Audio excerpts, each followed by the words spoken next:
Paul Ryan was one of the youngest people to ever hold one of the top jobs in U.S. government. Katie Crowther's live in the newsroom with a look back at the steps he took along the way. Katie. Carol and Steve, Paul Ryan rose quickly in the Republican Party. That's why it's surprising for some people to learn he's stepping away at the age of 48. My fifth-generation roots, combined with that kind of experience that I've had in Washington, make me a very well-qualified candidate, more than qualified than Lydia Spotswood is, to hold this seat and work for the taxpayers of this district. That message is what helped elect 28-year-old Paul Ryan to the U.S. House of Representatives 20 years ago. People knew what I stood for. I traveled throughout this district on a grassroots campaign, telling people what I believed in, what I wanted to do, talked about the issues. And I think that's what won the day at the end of the day. Before that, he was relatively unknown, graduating from Miami of Ohio in 1992, entering politics a few years later as a political aide and speechwriter.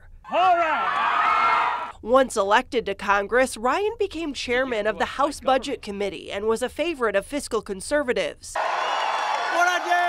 2012 Republican presidential candidate Mitt Romney announced Ryan as his running mate for vice president. They crisscrossed the country campaigning, but lost to Barack Obama and Joe Biden. Ryan remained popular here in his home state, winning re-election to the House by a landslide in 2014.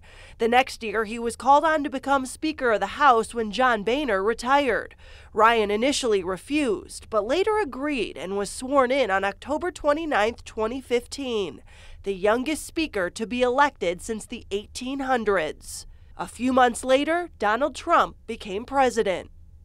Now, when Ryan initially declined the Speaker of the House nomination, it was because he didn't want to sacrifice time with his family. Now, time with family is the reason he gives for retiring from politics when his term is up in January.